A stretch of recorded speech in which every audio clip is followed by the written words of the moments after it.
I don't want to upstage you. Good evening. I'd like to call this Tuesday, February 20th, 2018 meeting of Middletown City Council to order. Be pleased to stand and join me in a moment of meditation and the pledge of allegiance to the flag.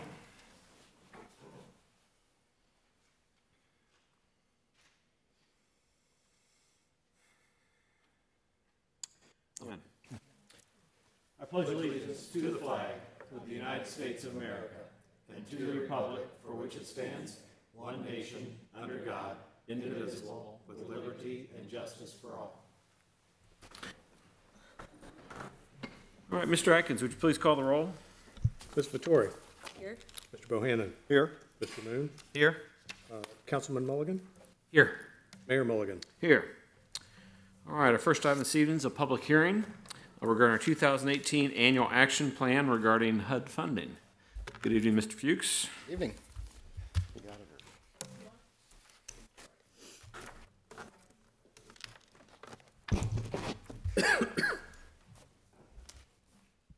Oh, good evening. Most of you may be familiar with this process. We go through this every year, but I'll walk through it and then open up to any questions at the end that you may have. As most of you know, this is an annual process. This shows our current HUD funding that we received and that is currently in use. Those top two, Community Development Block Grant, that's one we're talking about here tonight, and Home, they're received annually. The bottom two was a one-time grant that we are now recycling until it's finally gone. We also utilize non-HUD funding, which HUD grants come with a lot of restrictions as to where and what we can do in the city and what we can do with it. So this shows two other pools of money that we use to get around the city and affect the entire area, not just one area of the city. Neighborhood Initiative Program is a demolition grant through the land bank for residential demolition. And nuisance abatement funds address things such as tall grass and weeds, trash, securing buildings, stuff of that nature. So we leverage all these funds to obtain the most productive impact we can on the entire city. Brings us to tonight. There are three major reports under the Community Development Block Grant. The first is the Consolidated Plan. It's completed once every 5 years, and it gives a broad scope as to goals and objectives over those 5 years. The action plan, which is what we're talking about tonight, is a more specific budget for that next upcoming program year that's consistent with the consolidated plan. And finally, the CAPER is completed around June of each year and documents activities that were completed the prior year. HUD mandates and encourages citizen comments.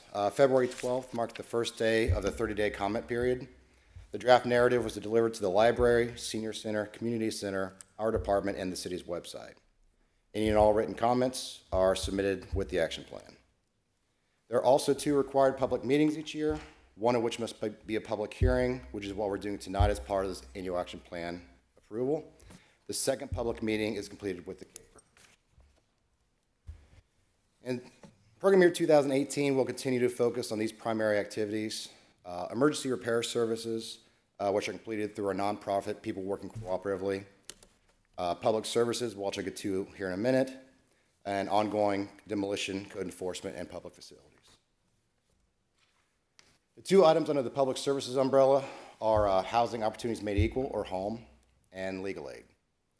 HUD requires that we have programs in place to address fair housing issues and potential violations, and these 2 nonprofits do that. HOME investigates violations and educates realtors and stuff of that nature. And legal aid can provide legal representation when and if it's needed. This is the budget for the year, which aligns with the city budget the council has already approved. I discussed most of these on previous slides. The one not yet discussed is the community center. Community Building Institute, or CBI, they administer the center on our behalf and bring in the programming and stuff of that nature. As part of our subrecipient agreement, they have requested $70,700 for program year 2018 due to increasing need at the community center. Good problem to have. In the last year, they have seen an increase in youth ages 13 to 18, utilizing the center, as well as the need for children ages 5 to 12 to come into the center and receive a hot meal from a new partnership with United Methodist Church. This food program will require additional staff hours to be properly monitored. CBI has also been able to partner with organizations like Ohio Means Jobs, Ohio Department of Jobs and Family Services, supports to encourage low-income families, and access counseling to help families who are not earning a livable wage to gain skills in order to gain a higher-paying job.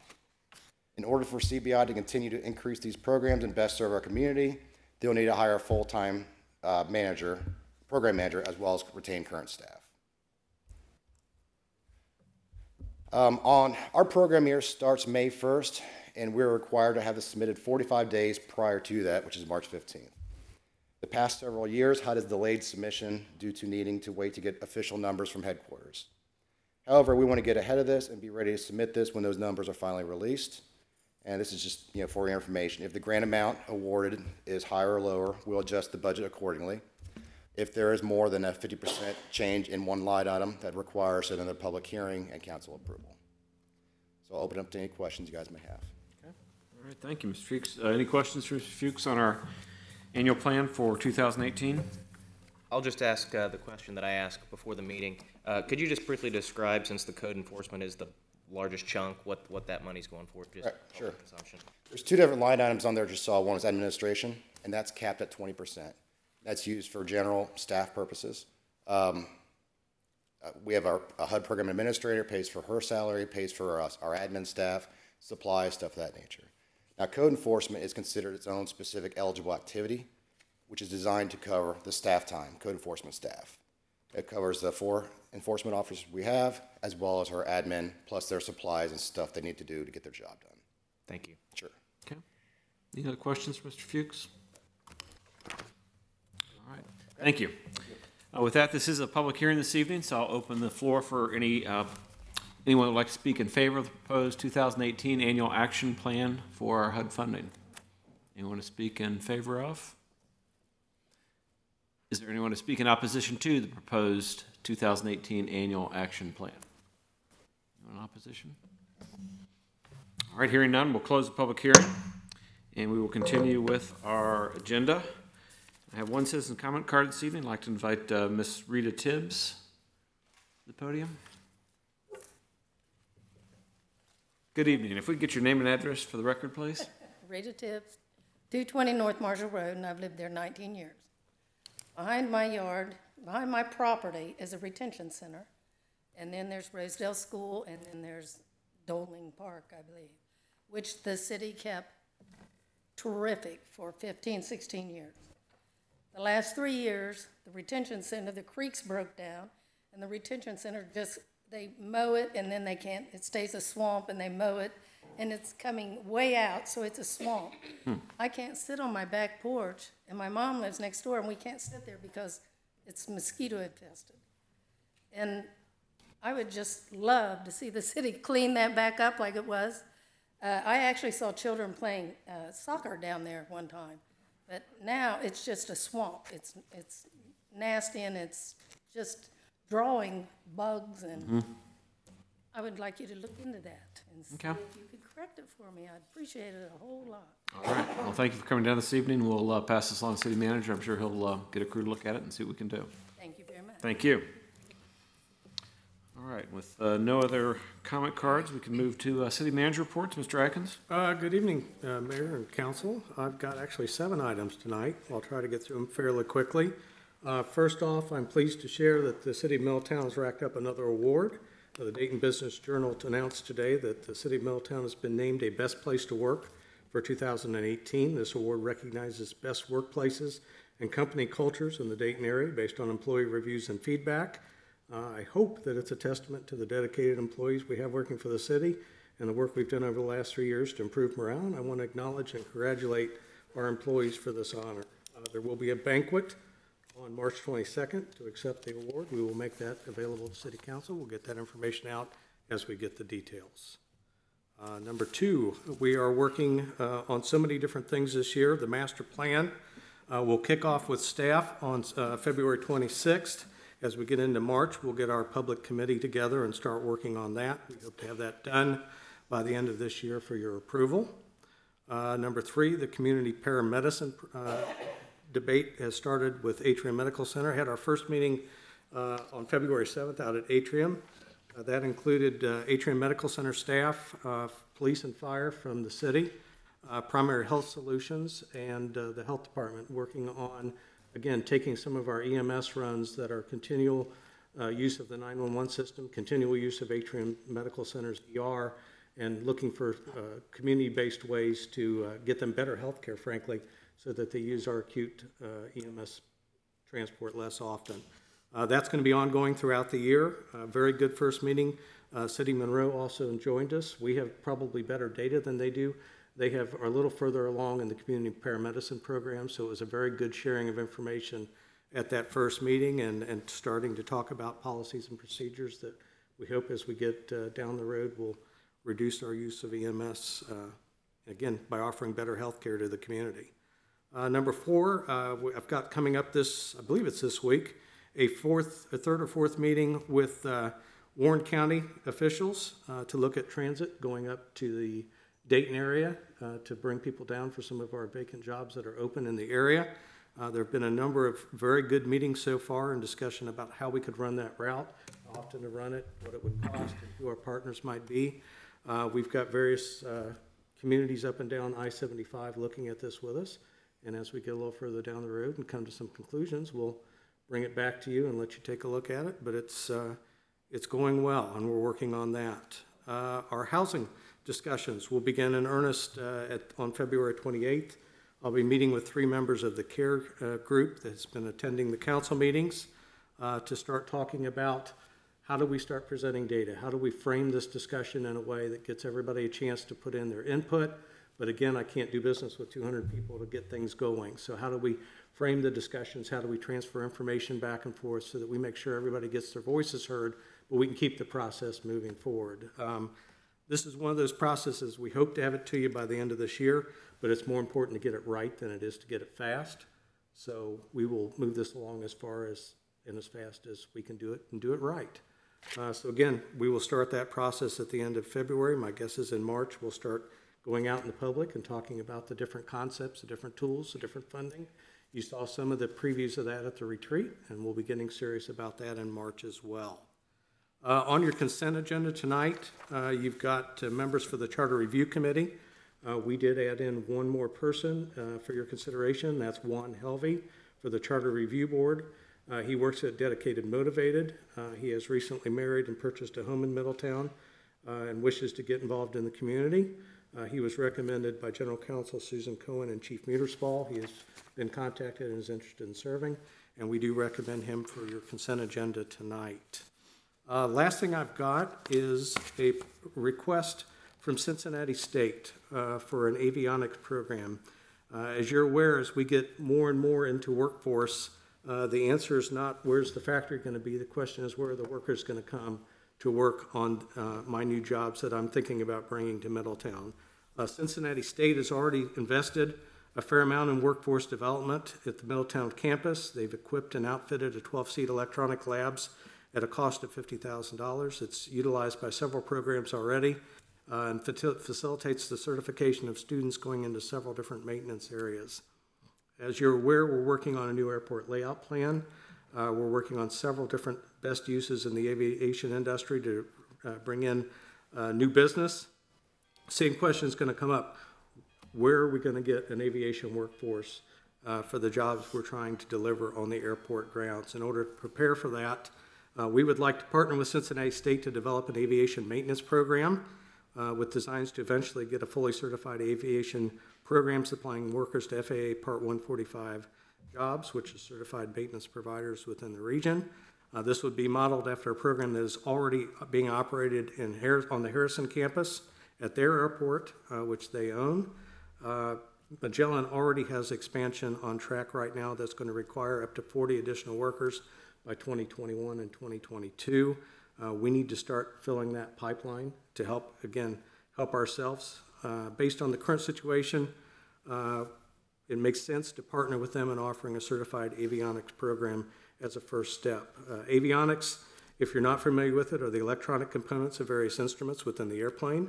As more and more aircraft go from analog to electronic controls, the demand for maintenance is only going to increase for these services. The introduction of drones into the environment Again, it adds to that demand for the ability to do maintenance on those types of aircraft. Participants can leave qualified to take the NCATT Aircraft Electronics Technician Certification Test once they're done with the Cincinnati State program. It's the very first step in going on to other certifications such as power plant, airframe, and UAV instrument control and testing. Cincinnati State has inquired about getting assistance in purchasing the required systems in order to make an electronic lab capable of hosting the avionics program at the Middletown campus, along with the ability to do drone maintenance in the future. The amount of this overall is approaching $100,000. It's mostly a one-time cost for software and modules and electronics that would allow that program to be taught at our campus. It will be offered in 2 variations in the initial rollout: as a semester-long course for regular students and as a 1-week professional course being offered to those already in the field but needing to augment their education.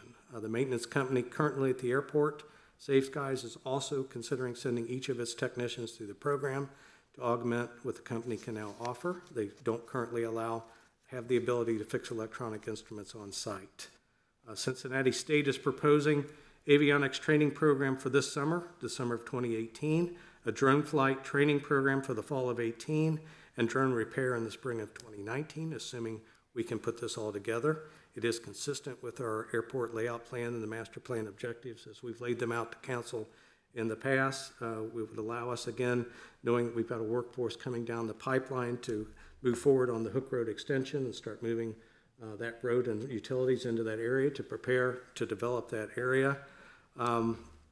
This is also part of the type of thing that state leadership is looking at. We have made a capital request of $750,000 in the next capital budget for a Southwest Ohio Aviation Workforce Development Center. We've been talking not only to Cincinnati State, but we've also met with the school district and Butler Tech, again, to line those jobs up and that workforce up so that as we try to develop the airport property, we have a workforce already in place. We can promote the workforce development resources while marketing the airport property. We are looking also at several other partners, including MAID and perhaps Middletown moving forward. So you would not be requested to do all of this. It would not be our intention to ask you for all of this, but we would like to get maybe a nod that you're okay with us moving forward to try to develop those partnerships to bring that this summer to the Cincinnati State campus. So I'm looking at this point, Okay. if there's a nod to you're okay with us working on that. My guess is that we would ask you for a third of that, so somewhere 30 to 35,000. Again, one-time cost for the electronics and the hardware basically to put that program in place. We recommend that you do that and are asking if you want that. All right. Any thoughts from council on supporting the partnership with Cincinnati State on the avionics program? So would the balance of the 100,000 with Cincinnati State be putting into that, or would they be looking for all that from third parties? They would also be putting in money. This is the part they can't cover. What's the total in terms of? I do not know if I have that number. Sorry? About 150,000 total. Would the students be on site, I assume, since it's a hands-on type of training? Correct. They would be at the Middletown campus, or perhaps at the airport if we build the new hangar with the new airport They'd workforce. be adding new staff too. They would be adding, yes, correct, staff to teach these programs. Any concerns or other questions? Makes sense. Okay. Move forward, I think. I think we should explore it at least. We will certainly then keep Yeah, working keep us on it, and posted. as we get a little more details, we'll circle back with council and keep that going, but want to at least make sure we were heading in a direction you were comfortable with before we got too far down the path with Cincinnati State. And with that, Your Honor, that's everything I have. Very good. Any other questions for Mr. Atkins? All right, that brings us to our consent agenda, and you're doing a lot of work here, Mr. Atkins. I am. The role of Amy Skank will be Step played us by through Jim that, Atkins so. tonight. Okay. For your consideration on your consent agenda tonight, we have approval of the city council meetings from city council minutes from February 6, 2018. Confirmed personnel appointments for Colton Elliott, maintenance worker, public works and utilities service maintenance, sewer maintenance division. Cody Frazier, maintenance worker, public works and utilities, water maintenance division. Leslie Landon, part-time special counsel, Department of Law. Sarah Sargent, dispatcher, public safety police. David Vasquez, treatment plant operator, public works and utilities, wastewater treatment. To receive and file Board and Commission minutes from the Park Board for January 8th, 2018. Confirm Board and Commission appointments for Thomas Anderson to the Airport Commission, and Jeff Repper, Lauren Mattis, Rick Pierce, Joseph Newland, John Langhorn, Greg Martin, and Juan Helvey to the Charter Review Committee. Accept Board and Commission resignations from Dustin Hurley for the Civil Service Commission and the Middletown Visitors Bureau Board. To accept the low bid from EJ USA Inc. of East Jordan, Michigan in the amount of $1,502.85 each for fire hydrants for an estimated usage of 20 hydrants per year. To approve a contract for the following vendors for the purchase of supplies for the Water Maintenance Division. Section 1, Brass, Ferguson Waterworks, Hamilton, Ohio, in the amount of $16,098. Section 2, Repair Clamps from Viking Supply Incorporated out of Hebron, Kentucky, for the amount of $14,208.10. Section 3, Valve Boxes and Sleeves from Fort-Align, Westchester, Ohio, in the amount of $21,951.22. Section 4, Gate Valves from Everett J. Prescott out of West Carrollton, Ohio, for the amount of $6,682.64. Section 5, Sewer Rings and Lids from Ferguson Waterworks of Hamilton, Ohio, in the amount of $9,032. And Section 6, Miscellaneous from Ferguson Waterworks, Hamilton, Ohio, in the amount of $2,106. All right, thank you. Do we have a motion for the approval of the issues and actions as listed on the consent agenda? So moved. Second. Okay. Mr. Atkins, would you call the roll, please? Mr. Bohannon. Yes. Mr. Moon. Yes. Councilman Mulligan. Yes. Mayor Mulligan. Yes. Ms. Vettori. Yes. All right, we have one motion, or a few motion items to consider. Few motion this items. evening, Yeah. Help me one more, please. Thank you.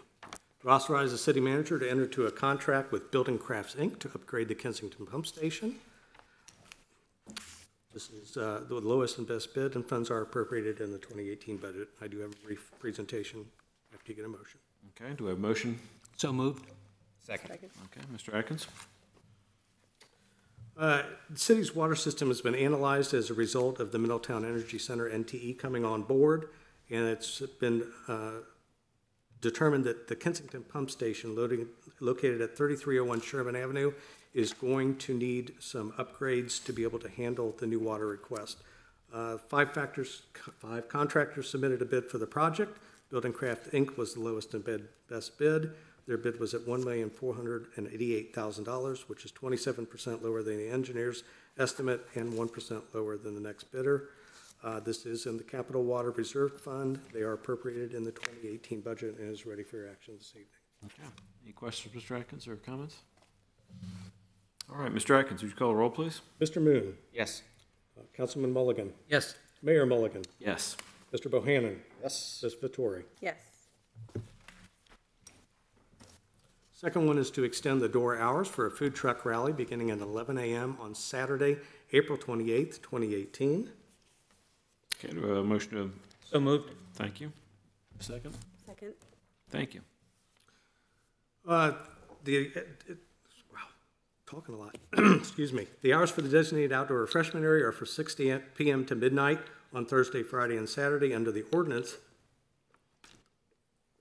Excuse me. Those hours can be expanded to accommodate special events. The Middletown Division of Police, as part of their community outreach, is hosting the first Middletown Police Department food truck rally downtown on April 28th. They have asked for the hours to be extended. It has gone through the chief, who concurs with that, and staff also agrees that that would be appropriate. Very good. Any questions or comments? Okay. Mr. Atkins, would you call the roll, please? Councilman Mulligan. Yes. Mayor Mulligan. Yes. Ms. Vettori. Yes. Mr. Bohannon. Yes. Mr. Moon. Yes. Next one is to authorize the sale of a city-owned vacant lot at 1500 Woodlawn Avenue to Larry Reisner for $500. Okay, do we have a motion to approve? So moved. Second. Mr. Atkins? Yes, Your Honor. Mr. Reisner owns the property at 1502 Woodlawn. He wishes to purchase this vacant lot from a prior demolition to expand his yard. We are selling it for $500, as we customarily do. It is ready for your action this evening. All right. Any comments or questions? Okay, Mr. Atkins, would you call the roll, please? Mayor Mulligan. Yes. Ms. Vettori? Yes. Mr. Bohannon? Yes. Mr. Moon? Yes. Councilman Mulligan? Yes. Last one, nope, second to second last last, one, yep. is to authorize the sale of 3 city-owned lots at 306 Crawford to Kenneth Linton for $1,500. And a motion to approve. So moved. Second. Mr. Atkins? Mr. Linton owns the property at 300 Crawford. The 3 lots next to his yard have been vacant for a while, and while they're being mowed, they are seeing brush and other things. He would like to clear that out and keep that up, and has asked to be able to purchase those for $500 each for a total of $1,500. Staff does concur and believes that's a good use of the property. Very good. Any other questions or comments? Okay, Mr. Atkins, would you call the roll, please? Ms. Vettori? Yes. Mr. Bohannon? Yes. Mr. Moon? Yes. Councilman Mulligan? Yes. Mayor Mulligan? Yes. And finally, to make an adjustment to the mowing contract with Grounds Elite LLC for the final year of their contract. And we motion to adopt. So moved. Second. Mr. Atkins? This is in regards to Pioneer Cemetery.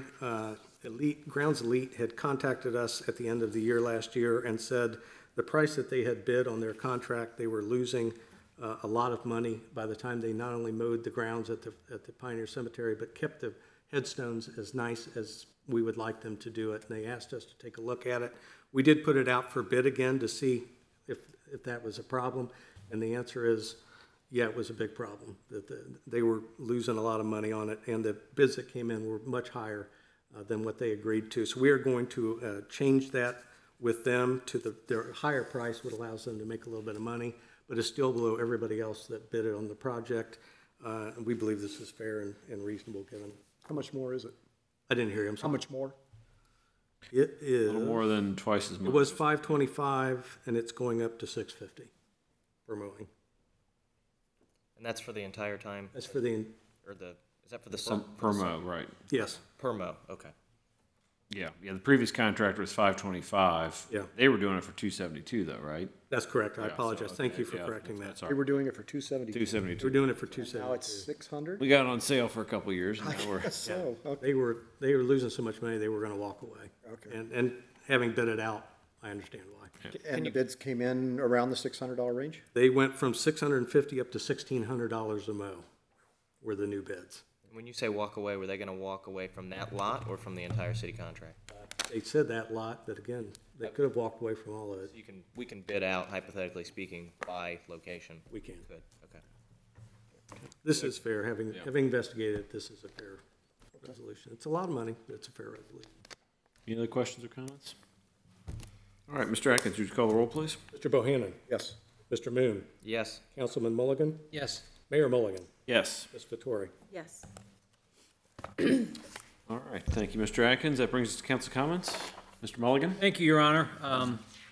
I offer my thanks and gratitude to the members that are of the Charter Review Committee that are going to be gathering here in the next, over the next several months. It's an important role, and there's a lot of important issues for them to wrestle with, so I give them my thanks. Also want to make my fellow council members well aware of Downtown Middletown Incorporated's annual meeting. That'll be tomorrow at 10 o'clock at the Historical Society meeting room. Be a good opportunity for you to learn about their 2017 accomplishments and their plans for 2018. And also, congratulations to Mr. Adkins and his department heads for the Dayton Business Journal designation. I think that's a great testament to the city as a whole, and also to our city government. And I hope that that will reflect well in retaining talent and also attracting talent in the future. So, great job. Thank you. Mr. Bohannon? Nothing tonight, sir. All right. Ms. Vettori? I want to thank the Faith Childcare Learning Center for inviting me in for their Piece of My Heart event. I got to share some yoga and meditation with a bunch of kids over there, and they're doing some really great programs out of that child care center downtown. And then I also would like to welcome the new executive director of the Middletown Visitors Bureau, Mary Hutlinger. She starts today, actually, but she was at the board meeting last night. So I think we did a lot of good work, and thanks to the previous council and Doug for kind of shepherding in this new leadership and giving us the ability to really get this organization stood up in a way that represents and hopefully forwards on the mission of Middletown and our future. Thank you. Mr. Moon? Nothing tonight, Your Honor. All right.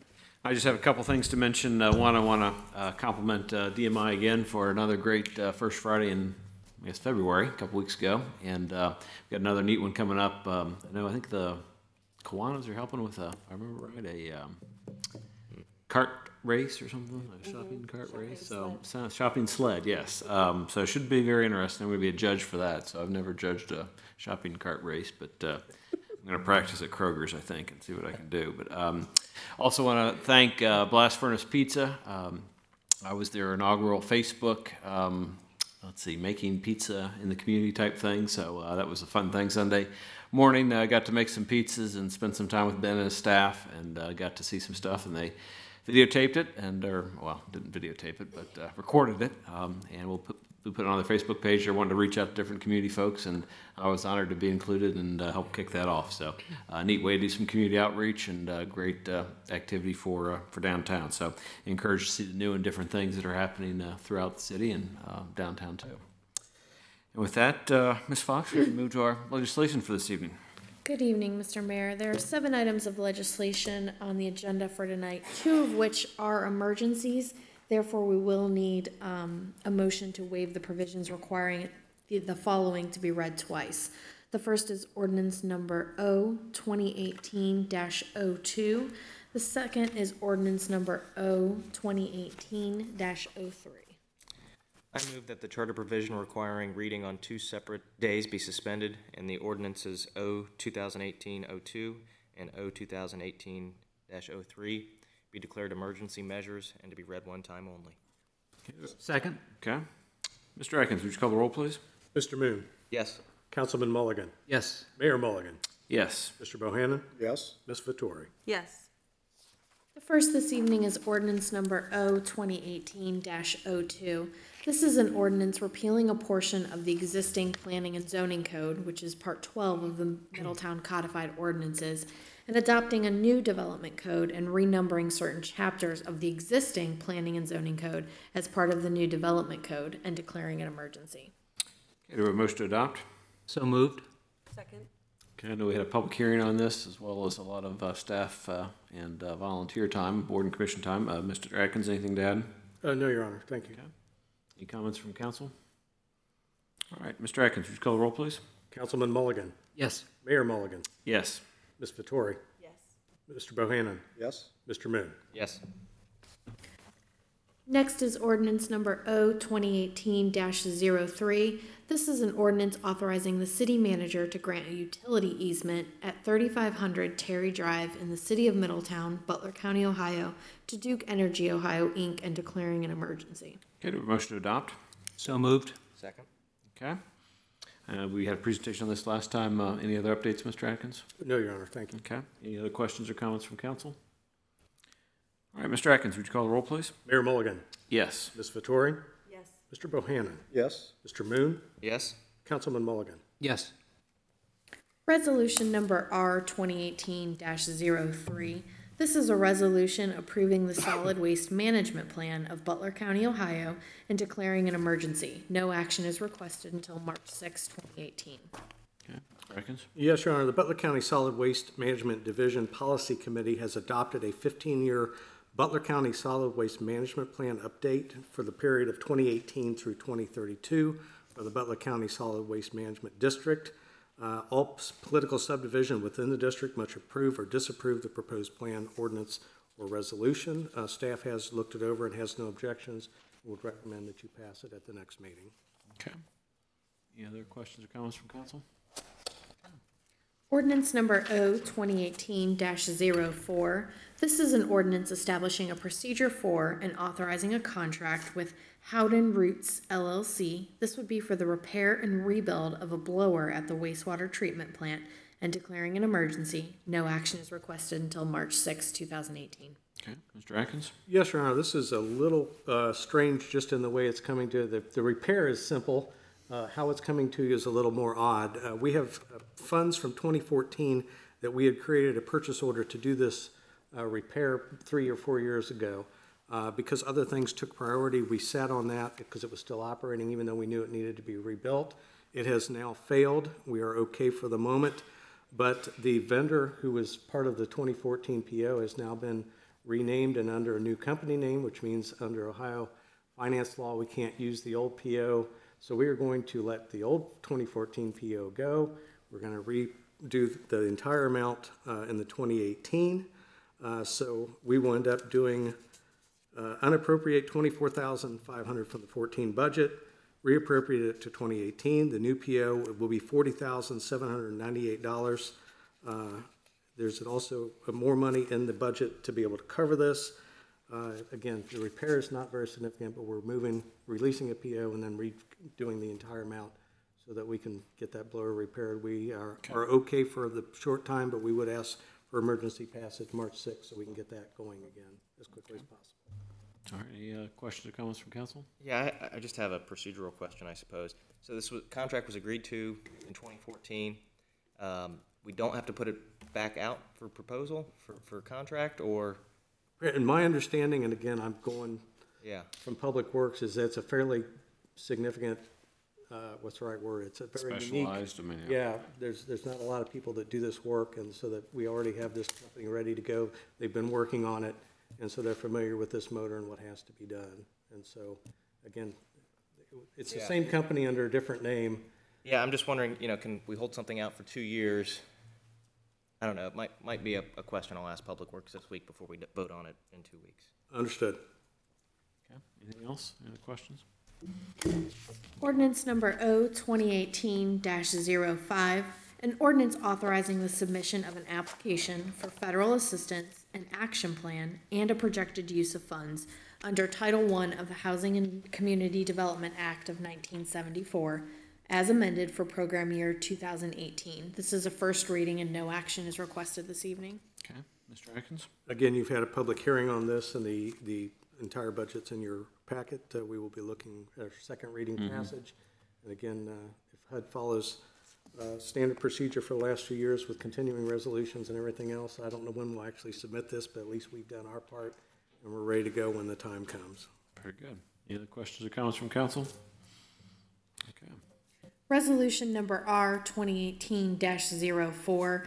This is a resolution to make adjustments to appropriations for current expenses and other expenditures of the City of Middletown, counties of Butler and Warren, state of Ohio. This is for the period ending December 31st, 2018, and is in regards to the Court Special Projects Fund. This is a first reading. No action is requested this evening. Mr. Atkins? Yes, Your Honor, the court contacted me and asked to put this on the agenda. When they were preparing the 18 budget, they intended to pay the magistrate out of the Court Special Projects Fund, but they simply didn't catch it when they brought it to you. And so the budget that you passed did not have that. They are asking to revise that for the 2018 budget that will allow them an appropriation transfer to move money over from the other equipment line to the personnel services line in that budget so that they can pay it out of the correct fund. No additional money being done. It's simply a transfer to get them money where it's paid out of the right account. Okay. Any questions from council? All right. Lastly, this evening is resolution number R 2018-05. This is a resolution to make adjustments to appropriations for current expenses and other expenditures of the City of Middletown, counties of Butler and Warren, state of Ohio, for the period ending December 31st, 2018. This is in regards to the EMS and law enforcement mandatory drug fine funds account, and this is a first reading with no action requested this evening. Mr. Atkins? Your Honor, this is actually a supplemental appropriation from money we've collected from mandatory drug fines. It is a request from the Division of Police to allow several of their people to go to specialized trainings. For this year, $13,800 will go to the specialized training. The additional $6,200 will cover the LEADS online invoice that we pay each year that allows us to track traffic and license plates and driver's licenses for people that we stop in the city. This is not an emergency. The money is in that account. It's just a matter of appropriating it for use for those funds. Okay. And the EMS is separate, or is that included in this? It was a separate staff report, but Have anything from fire, do you? It's in regards to the fire account. It should be in there. I apologize. It's $6,400 for two smart computer boards for training at the fire station. I apologize. That's okay. With two separate memos, it made Yeah, a little. sorry about that. But we are doing these together then, right? Yes, As one? that's correct. Okay, perfect, okay. Mr. Atkins, the staff report said that the JAG grant is currently in court. I assume it's in federal court, it's not with us locally? It is, yes, that's correct. Thank you. Any other questions or comments? All right. And with that, our last item on the agenda is an executive session, so I need a motion of the authority of Ohio Revised Code 121.22 G2 to consider the purchase of property for public purposes or for the sale of property, competitive bidding if premature disclosure of information would give an unfair competitive or bargaining advantage, and also under the authority of Ohio Revised Code 121.22 G3 for conferences with an attorney for the public body concerning disputes involving the public body that are subject of pending or imminent court action. So moved? Do you have a second? Second. All right, Mr. Atkins, would you call the roll, please? Ms. Vettori, Yes. Mr. Bohannon, Yes? Mr. Moon, Yes? Councilman Mulligan, Yes. Mayor Mulligan. Yes. Following our executive session, we'll be in recess till our meeting on March 6th in these chambers. Thank you all, and a good evening. Thank you.